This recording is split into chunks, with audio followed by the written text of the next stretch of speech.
नमस्ते, म Saroj Pandey, Kanti university college department of IT को हेड। हाम्रो डिपार्टमेन्ट अफ आइटी अन्तर्गत सन् 2000 देखि हामीले डिफ्रेन्ट खालको आइटी को कोर्सहरू सञ्चालन गरिरहेका छौँ। त्यसमध्येको सबभन्दा पहिलो कोर्स बीसीए आइटी भन्ने छ, जुन चाहिँ bachelor of computer application and IT. त्यसपछि ब्याचलर अफ इन्फर्मेसन टेक्नोलोजी, अनि हालसालै सुरु भएको ब्याचलर प्रोग्राम जुनलाई हामीले बीटेक इन एआई अथवा bachelor in technology in artificial intelligence भनेर इन्ट्रोड्युस गरेका छौँ। त्यो चाहिँ हाम्रो अन्डर ग्रेजुएट अन्तर्गतको प्रोग्राम भयो। त्यसै गरी कान्ति युनिभर्सिटी कलेजको डिपार्टमेन्ट अफ आइटी भित्र नै ग्रेजुएट प्रोग्रामको रूपमा हामीसँग पिजिडिसिए आइटी र एमसिए आइटी भन्ने दुईवटा प्रोग्राम छ। बीसीए आइटीको कुरा गर्दाखेरि यो 2000 देखि हामीले जुन चलाइरहेको प्रोग्राम भयो, त्यसले चाहिँ सफ्टवेयर डेभलपमेन्ट र इन्फर्मेसन टेक्नोलोजीको विभिन्न फिल्डहरू जुन डिफ्रेन्ट अफिसहरूमा हामीले देख्छौँ, सरकारी अफिस होला अथवा प्राइभेटमै होला अथवा एकाडेमिक फिल्डमा होला अथवा जुनसुकै ठाउँमा पनि आइटीको युजलाई सपोर्ट गर्नको लागि त्यसमा सफ्टवेयर डेभलपमेन्टको पार्ट होला, मोबाइल एप्लिकेसन डेभलपमेन्टको पार्ट होला, त्यस्तै गरी वेब डेभलपमेन्ट लगायतको जबलाई हामीले फोकस गरेर बीसीए आइटी जस्तै अब्जेक्टिभ राखेको अर्को एउटा कोर्स पनि छ हामीसँग, जुनलाई हामी ब्याचलर अफ इन्फर्मेसन टेक्नोलोजी भन्छौँ। त्यसमा चाहिँ बीसीए आइटीकै स्कोपसँग एउटा प्लस स्कोप के एड हुन्छ भन्दाखेरि इलेक्ट्रोनिकसँग रिलेटेड, जस्तै फर इक्जाम्पल माइक्रो कन्ट्रोलर अथवा internet of things, embedded system program, यिनीहरूमा पनि कसैलाई इन्ट्रेस्ट भयो भने त्यो अघिल्लो बीसीए आइटीको जुन जब स्कोप छ त्यसमा प्लस यो इलेक्ट्रोनिक्ससँग रिलेटेड जब स्कोप पनि एड हुने प्रोग्राम चाहिँ हाम्रो यो ब्याचलर अफ इन्फर्मेसन टेक्नोलोजी भन्ने प्रोग्राम हो। त्यसै गरी हामीले अहिले नयाँ सुरु गरेको बीटेक इन एआई, जुन चाहिँ bachelor of technology in artificial intelligence भन्ने प्रोग्राम छ। त्यसले चाहिँ मेजर फोकस केमा गर्छ त भन्दाखेरि अहिले हामीले सबै ठाउँमा आर्टिफिसियल इन्टेलिजेन्सको युज हामीले देखिरहेछौँ।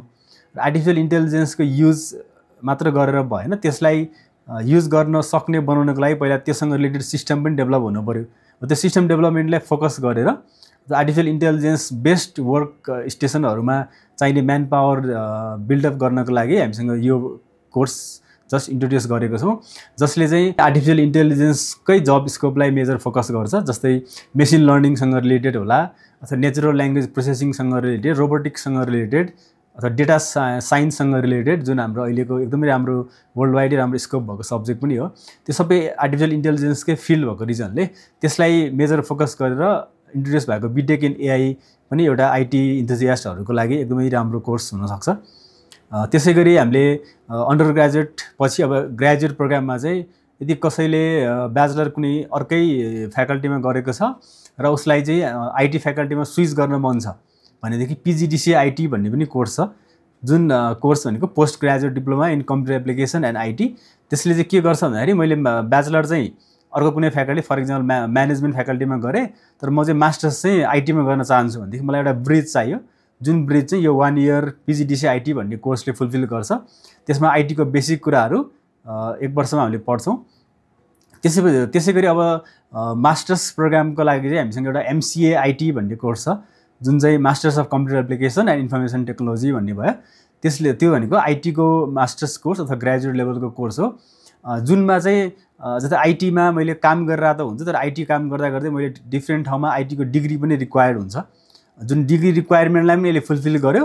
एलङ विथ द्याट ब्याचलर लेभलमा रिसर्चसँग रिलेटेड केही कुराहरू मिसिङ थियो भने त्यो मिसिङ कुरालाई पनि एमसिए आइटीले फुलफिल गरिदिन्छ, जसमा चाहिँ आइटीकै कोर्सहरू हुन्छ र त्यसमा स्पेसलाइजेसन आफूलाई केमा गर्न मन लाग्छ, सपोज डेटा साइन्स होला अथवा मेसिन लर्निङ होला अथवा एआई होला, केमा गर्न मन लाग्छ त्यो पनि स्टुडेन्टहरूले छान्न पाउने भयो र आफ्नो फिल्ड अनुसारको रिसर्च पनि गर्न पाउने भयो, जुन रिसर्चले चाहिँ एउटा एकाडेमिक फिल्डमा एलङ विथ कुनै उसको अफिसमा पनि केही कन्ट्रिब्युसन गर्न सक्छ, र जसले गर्दाखेरि आफ्नै एउटा केही सिस्टम पनि डेभलप भयो।